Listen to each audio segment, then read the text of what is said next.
Hello guys, welcome back to our YouTube channel. दोस्तों, आज की वीडियो में हम कवर करने वाले हैं 21 से लेके 30 क्वेश्चंस तक। ठीक है दोस्तों, उससे पहले मैं आपको एक बार और बता देता हूँ, इससे पहले भी मैंने वीडियो में बताया और काफ़ी वीडियोस में मैं ये चीज़ बता चुका।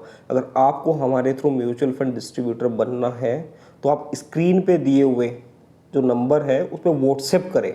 ठीक है, कॉल ना करके, कि कॉल पॉसिबल नहीं होता है कि हर टाइम हर कॉल रिसीव होगी, बट व्हाट्सएप अगर आप करोगे तो उसका रिप्लाई 100% आएगा। ठीक है, और दो चीज़ मैं आपको पहले ही बता देता हूँ कि हमारा रिक्वायरमेंट क्या है। अगर आपको 100% स्कॉलरशिप चाहिए, free course, free ARN, free exam, तो मिनिमम 22 ईयर्स एज होनी चाहिए और ग्रेजुएशन कंप्लीट होनी चाहिए। ठीक है दोस्तों, आज फिर मैंने इस वीडियो में बता दिया है और आगे की वीडियोस में भी ये चीज़ कवर करूंगा, ताकि आप अगर प्रिपरेशन कर रहे हो तो आपका बेनिफिट हो जाए, मैं ये चाहता हूँ। ठीक है दोस्तों, क्लियर। चलो 21 क्वेश्चन स्टार्ट करते हैं। क्वेश्चन 21 है, a schemes policy on dividends and distribution. एक कोई म्यूचुअल फंड की अगर स्कीम है, उसके अंदर जो पॉलिसी बनी होती है डिविडेंड और डिस्ट्रीब्यूशन से रिलेटेड, वो कब बनती है? Is decided by the fund manager as per his market outlook. नहीं, ऐसा नहीं होता। ये एक्चुअली में जब पॉलिसी इशू हो रही होती है उसी टाइम पे ये आपको बताना मैंडेटरी है कि आप डिविडेंड डिस्ट्रीब्यूशन से रिलेटेड क्या पॉलिसीज बनाई है आपने। ठीक है, तो इसमें क्या आंसर इसका होना चाहिए? Should be disclosed at the time of official launch. ठीक है, तो यानी यहाँ पे आंसर क्या हुआ आपका? यहाँ पे हमारा आंसर हो गया है ये वाला, डी।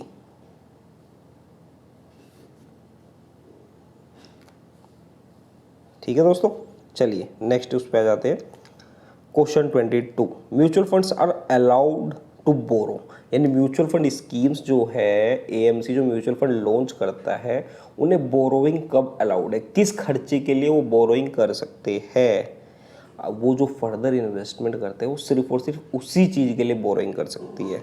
ठीक है, ऐसा नहीं है कि वो बिल्कुल फ्री है, कि वो कुछ भी खर्चा कर रहा है उसके लिए बोरिंग कर ले। तो इसलिए पहला आंसर नहीं होगा।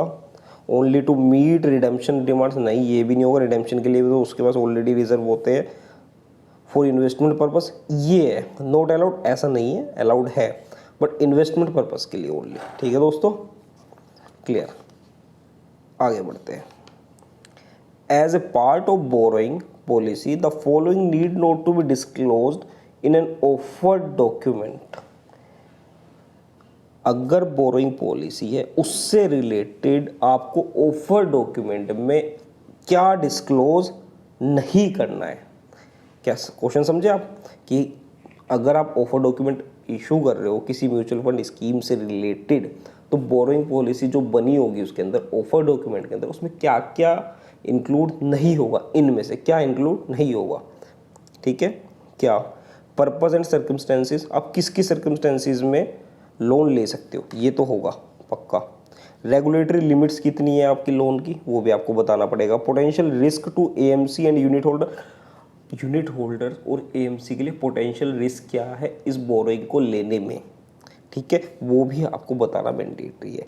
यानी कि इसमें आंसर क्या होगा? नेम ऑफ लेंडर बताना मैंडेटरी नहीं है, क्योंकि आपको नहीं पता कि आपको कब बोरोइंग की नीड पड़ेगी और किस लेंडर के पास उस टाइम पे फंड अवेलेबल होगा आपको देने के लिए, और किस लेंडर के पास आप जाओगे। तो इसलिए ये ऑफर डॉक्यूमेंट में होना मैंडेटरी नहीं है। क्लियर? क्लियर, तो इसका आंसर हुआ डी। आगे बढ़ो। क्वेश्चन 24, प्रोसीजर फॉर रिडेम्पशन और रीपरचेज नीड नोट। ये आपको जो रिडेम्पशन और रीपरचेज से रिलेटेड कहाँ पे आपको डिस्क्लोज नहीं करना, कहाँ नहीं करना, तो यानी कि इनमें से एक आंसर गलत है। वो क्या है? ये be describe in the offer document, offer document में तो होगा। ठीक है, इंक्लूड हाउ रिडेम्पशन और repurchase of units would be determined, ये भी होगा कि कैसे आप डिटरमाइन करोगे वो value. Include names of centre where redemption be effected, ये भी आपको बताना पड़ेगा। तो आंसर वो आपका डी गलत। ये क्या है, एक बार पढ़ लेते हैं। इंडिकेट द रिडेम्पशन और repurchase price at the end of the current fiscal year, ये बताना मैंडेटरी नहीं है। ठीक है, क्लियर। आगे बढ़ते हैं। Valuation norms for non traded security should be disclosed. आपकी जो नॉन ट्रेडेड सिक्योरिटीज़ होगी उसकी वैल्यूएशन से रिलेटेड जो नॉर्म्स है वो आपको ऑफर डॉक्यूमेंट में ही बताना मैंडेटरी है, ठीक है।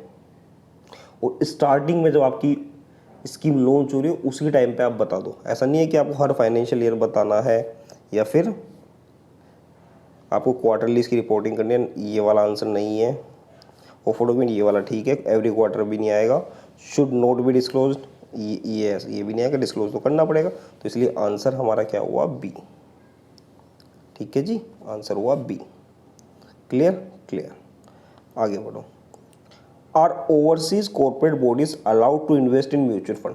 ओवरसीज कॉर्पोरेट बॉडीज होती है, क्या वो म्यूचुअल फंड में इन्वेस्ट कर सकती है? Answer is yes. कोई अप्रूवल की रिक्वायरमेंट है? नहीं, वो कर सकती है। एक लिमिट उनकी ऑलरेडी डिसाइडेड है कि इस लिमिट तक वो कर सकती है। तो आंसर हुआ है यहाँ पे आपका यस। तो आंसर हुआ आपका ये वाला। क्लियर क्लियर, आगे बढ़ो। For investors to correctly compare performance of different fund, SEBI's advertising codes include.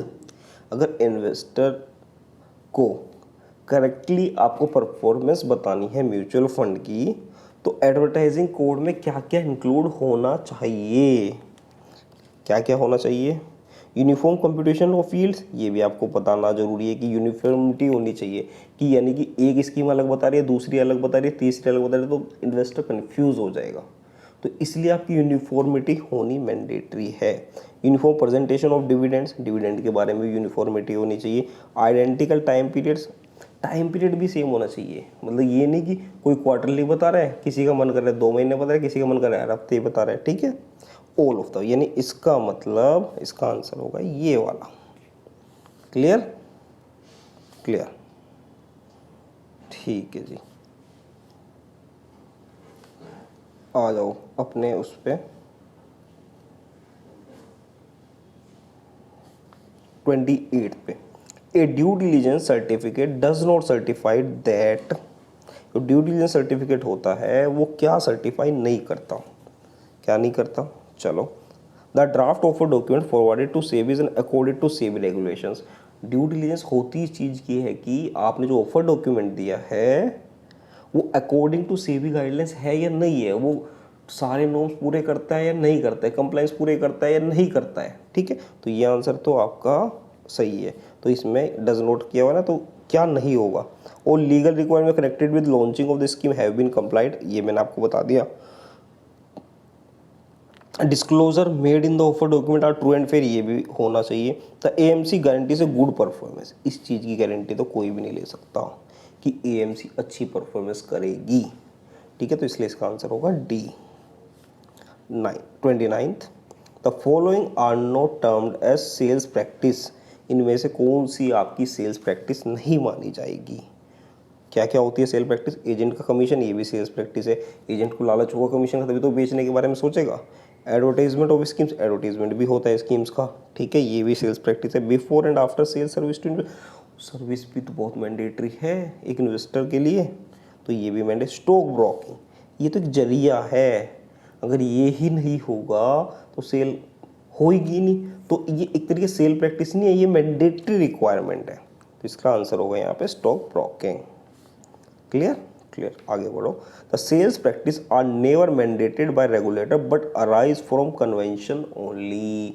ऐसा नहीं है, जो सेल प्रैक्टिस है वो रेगुलेटर्स ही बताते हैं कि आपको किस तरह की सेल्स प्रैक्टिस फॉलो करनी है। अगर उसके ऊपर कोई कंट्रोल नहीं होगा ना रेगुलेटर का, कोई भी कुछ भी प्रैक्टिस फॉलो कर रहा होगा और किसी इन्वेस्टर के भले की तो सोचेंगे ही नहीं, अपने भले की सोचेंगे सब, ठीक है। तो इसलिए ऐसा नहीं है कि कन्वेंशन से नहीं चलती, ये चलती है आपकी रेगुलेटर से चलती है, ठीक है दोस्तों। इसका आंसर हुआ फॉल्स। क्लियर,